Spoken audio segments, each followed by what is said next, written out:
जब भगवान आते हैं तो हम ठाकुर जी को फूल चढ़ाते हैं ना, भगवान के चरणों में फूल चढ़ाने का बहुत महत्व। पर हमने कहीं पढ़ा था शास्त्रों में कि एक फूल तो यह है, गुलाब हो गया, गेंदा हो गया, कमल हो गया, पर असल में भगवान को फूल चढ़ाने तो 7 प्रकार के पुष्प हैं। शास्त्रों ने जो बताए 7 प्रकार के फूलों की माला बनाइए, उसको भगवान को चढ़ाइए।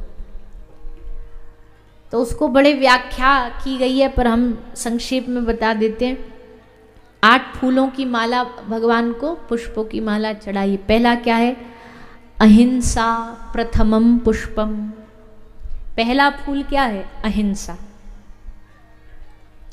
भगवान की माला अर्पित करने के लिए सबसे पहला पुष्प है अहिंसक बन जाना, किसी के प्रति हिंसा नहीं होना। हिंसा से मतलब केवल मारना ताड़ना नहीं है, केवल गोली चलाना ही हिंसा नहीं है। कई बार हम वाणी की, जुबान की भी बड़ी हिंसा करते हैं, इतना गंदा बोलते हैं, इतना अपशब्द बोलते हैं, किसी को इतना नीचा दिखाते हैं, वो भी वाणी की हिंसा है। भगवान का भक्त हिंसक नहीं हो सकता है। तो अहिंसा प्रथमम पुष्पम। दूसरा फूल क्या है?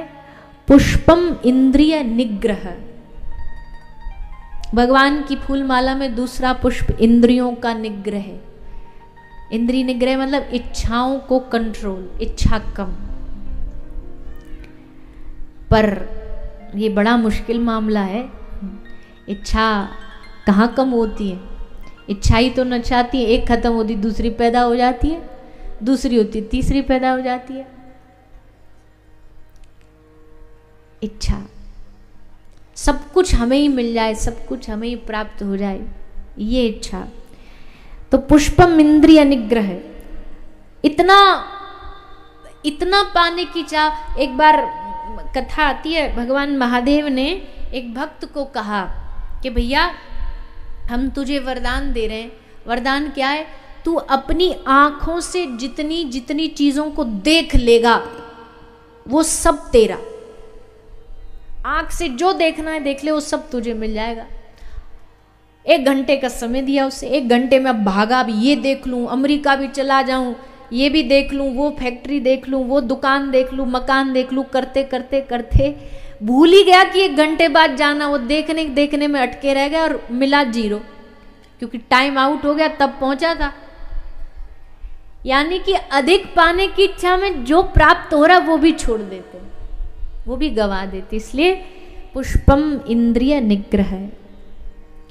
तीसरा पुष्प क्या है? सर्वभूत दया पुष्पम। सबके प्रति हृदय में दया होना, ये भगवान की उस फूल माला का अगला पुष्प है। सबके प्रति दया। इसलिए हम बार बार कहते हैं कि भैया असल में भक्ति की पहचान, वैष्णवता की पहचान यही है कि सब में दया भाव रखो। आगे क्षमा पुष्पम विशेषतः। अब एक स्पेशल वाला फूल आया, विशेषता। ये जरा स्पेशल है, भगवान की माला का ये फूल विशेष है। क्षमा पुष्पम, क्षमा कर देना। किसी से कोई भूल हुई, गलती हुई, चलो माफ कर दिया, कोई बात, छोड़ दो। मन कर रहा है नहीं, इसने हमारे संग ये दिन भर हमारे साथ गलती करता है, हमें हमेशा परेशान ही करता है, क्या करें? पर फिर मन में आए नहीं, कोई बात नहीं, है ना हमारा प्रभु, देख रहा है ना सब कुछ। क्षमा, क्षमा पुष्पम विशेषतः। अगला पुष्प ध्यान पुष्पम।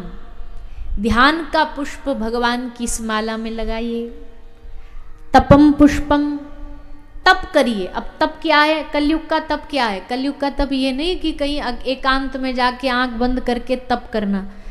घर में रह करके सारे परिवार की आलोचनाएं, सारे परिवार के झंझटों को, दुखों को, तकलीफों को झेल जाना, इससे बड़ा तप कलयुग में कोई नहीं हो सकता। ये सबसे बड़ा तप है।